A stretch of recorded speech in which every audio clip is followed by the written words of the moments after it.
कल अरेस्ट करने के बाद 24 घंटे में जो पेश करना होता तो आज उनको पेश करा गया। उसके बाद कोर्ट से रिमांड मांगा गया। रिमांड के ऊपर काफ़ी देर बहस हुई। उसमें हमारी एप्लीकेशन में और प्लस आर्गूमेंट्स में सारी जितनी डिटेल्स जो 540 करोड़ की जो इलिसिट ट्रांजैक्शंस हैं जिसके बारे में एफआईआर में भी जिक्र किया गया, उन सारी ट्रांजैक्शंस के को डिटेल में कोर्ट में बताया गया कि किस तरीके से ये ट्रांजैक्शंस, ये फिगर अगर 540 करोड़ की किस तरीके से आती है। तो इसमें सबसे इम्पॉर्टेंट जो थी, चार पक्ष थे इसमें, जो चार पार्ट्स में डिवाइड होती हैं 540 करोड़। पहला जो था कि 2007 में जब ये मिनिस्टर बनते हैं, पहले तो ये उसका जो सराया इंडस्ट्रीज जो 1980 की रजिस्टर्ड है और ये वैसे इनकी 1950-60 से ये कंपनी चल रही है, इनकी अपने घर की कंपनी है कि इनके दादा चलाते थे और फादर इस टाइम के ऊपर फादर डायरेक्टर थे लास्ट लिक्विडेशन में जाने से पहले।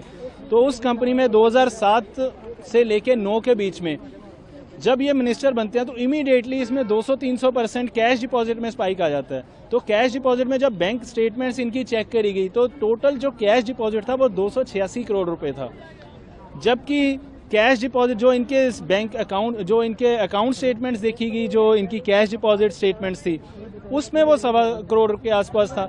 तो टोटल जो डिफरेंस था 161 करोड़ का जो डिफरेंस था वो अनएक्सप्लेन्ड था, कहीं पे कोई इनकी बैलेंस शीट में नहीं, कहीं पे भी नहीं। ये था 2 साल में, जब 2007 से लेके 9 तक।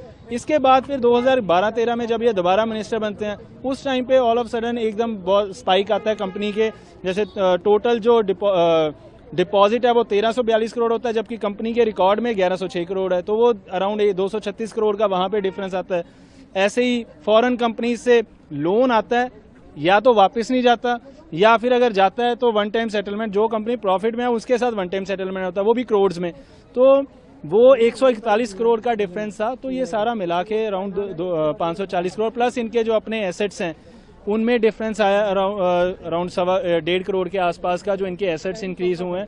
तो ये सारा मिलाने के बाद ये 540 करोड़ की फिगर बनती है। और साथ ही कोर्ट में ये भी बताया गया कि किस तरीके से ऑफिसर्स को ये थ्रेट कर रहे हैं, सारे रास्ते कल भी थ्रेट करते रहे हैं। कल जब अरेस्ट के लिए गए थे या एफआईआर के बाद जब गए थे इनके घर पे, तब भी इन्होंने थ्रेट किया। वो प्रॉपर वीडियो सबने देखी।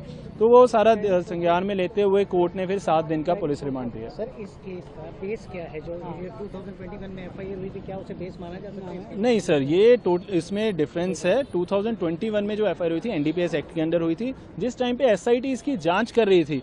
तो ड्यूरिंग इन्वेस्टिगेशन जब ये प्रॉपर सारे जांच करे, तो उस टाइम पे कुछ जब इनके अकाउंट्स वगैरह देखे गए तो उसमें ये सारा पैसे का मनी ट्रायल्स वगैरह जो थी वो निकली थी। तो उस बेसिस के ऊपर जब उन्होंने प्रॉपर एक जांच की, उसमें रिपोर्ट रेडी की, वो रिपोर्ट जब उन्होंने लगा कि ये डिस्प्रोपोर्शनेट एसेट्स का केस है, तो उन्होंने फिर विजिलेंस डिपार्टमेंट को रिपोर्ट भेजी गई। उसके बेस के ऊपर एफआईआर लॉन्च हुई।